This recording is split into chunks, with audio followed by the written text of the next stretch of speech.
Nagsimula ang unang araw ng pagtatanggol ng thesis na puno ng sari-saring konsepto at malikhaing ideya. Ang mga mag-aaral, armado ng kanilang masusing pananaliksik, ay humarap sa mga panelista upang ilahad ang kanilang mga panukala. Bawat pamagat ay tila isang bintana sa mga isyung na nilangyang diin, mula sa malalim na kasaysayan hanggang sa mga modernong suliranin ng lipunan. Ang bawat isa ay nagpapakita ng kanilang dedikasyon na gamitin ang kanilang talento sa multimedia arts upang maghatid ng makabuluhang mensahe sa mas malawak na manood. Ito ang simula ng kanilang paglalakbay tungo sa pagiging ganap ng mga alagad ng sining. Ang mga sumusunod na pamagat ay nagpapakita ng lawak ng kanilang imahinasyon.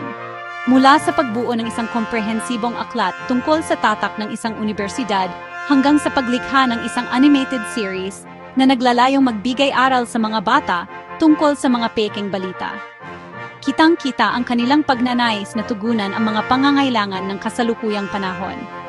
Ang bawat panukala ay hindi lamang isang akademikong gawain, kundi isang pangako na mag-ambag sa pagpapabuti ng ating komunidad sa pamamagitan ng kanilang sining. Tunay ngang kahanga-hanga ang kanilang mga adikain. Narito ang mga pamagat ng thesis na ipinipresinta sa umaga ng unang araw. Bawat isa ay sumasalamin sa iba't ibang aspeto ng kulturang Pilipino at mga kasalukuyang issue na kinakaharap ng ating bansa.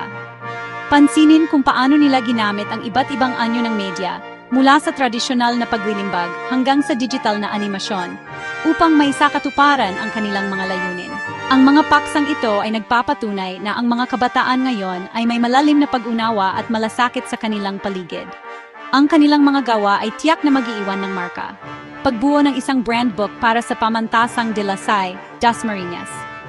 Ang paglikha ng isang animated infomercial series tungkol sa maling impormasyon at pekeng balita. Pagdisenyo ng isang aklat pambata na may ilustrasyon tungkol sa buhay at mga gawa ni San Bautista de la Salle. Ang paglikha ng isang serye ng mga maikling pelikulang stop motion na nagtatampok sa mga alamat ng Cavite. Pagbuo ng isang animated short film tungkol sa pagkabalisa o anxiety. Pagbuo ng isang 2D animated short film tungkol sa pagtanggap sa sarili o self-acceptance. Pagdating ng hapon, nagpatuloy ang pagtatanghal ng mga makabagong ideya na nagpapakita ng pagsasanib ng sining at teknolohiya. Sa bahaging ito, mas naging malinaw ang paggamit ng digital na platform upang ikuwento ang mga personal na karanasan at mga advokasya. Ang mga estudyante ay hindi lamang nagpakita ng kanilang technical na kasanayan, kundi pati na rin ang kanilang kakayahang kumonekta sa damdamin ng kanilang mga manonood.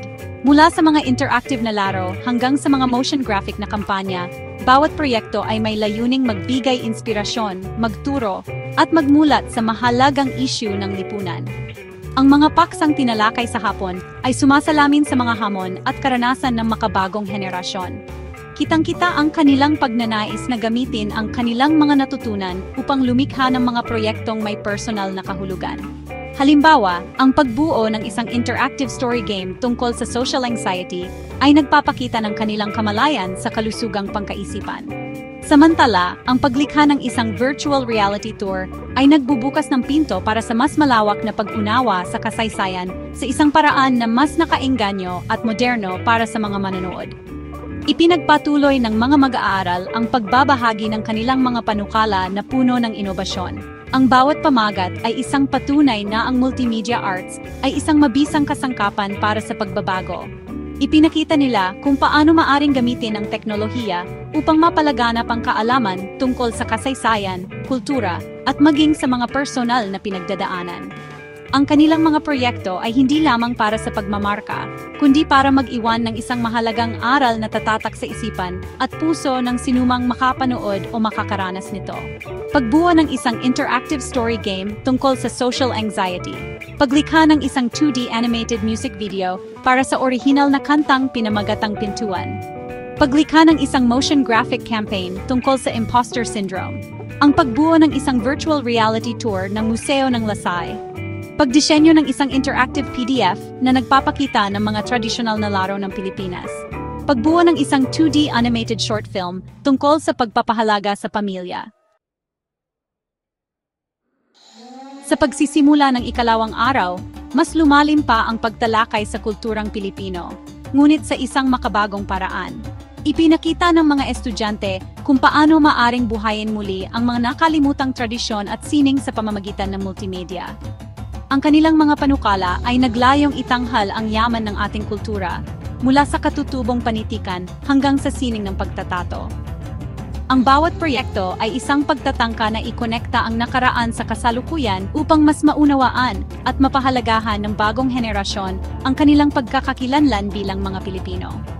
Ang mga pamagat na inilahad sa umaga ng ikalawang araw ay nagpapakita ng malalim na respeto at pagmamahal sa ating pamanang kultura. Halimbawa, ang paglikha ng isang graphic novel na hango sa epikong biyag ni Lamang ay isang paraan upang muling ipakilala ang mahalagang akdang ito sa mga kabataan.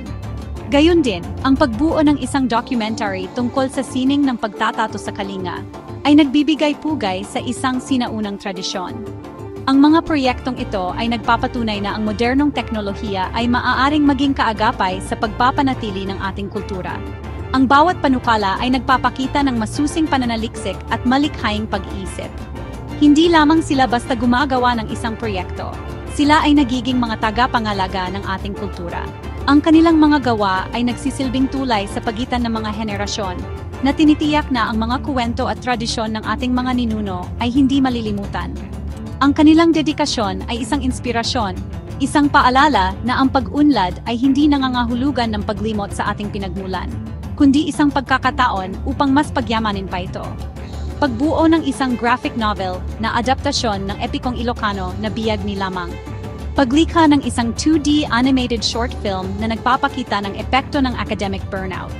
Pagbuo ng isang maikling documentary tungkol sa sining ng pagtatato sa Kalinga. Paglikha ng isang promotional video campaign para sa lokal na turismo ng lungsod ng Dasmariñas. Pagbuo ng isang 2D animated short film na nagtatampok sa issue ng gaslighting sa mga relasyon. Pagbuo ng isang interactive website na nagpapakita ng mga katutubong instrumentong pangmusika ng Pilipinas. Sa pagtatapos ng 2 araw na pagtatanggol ng thesis, ang huling sesyon ay nagbigay diin sa mga paksang may kinalaman sa digital na mundo at ang epekto nito sa buhay ng mga Pilipino.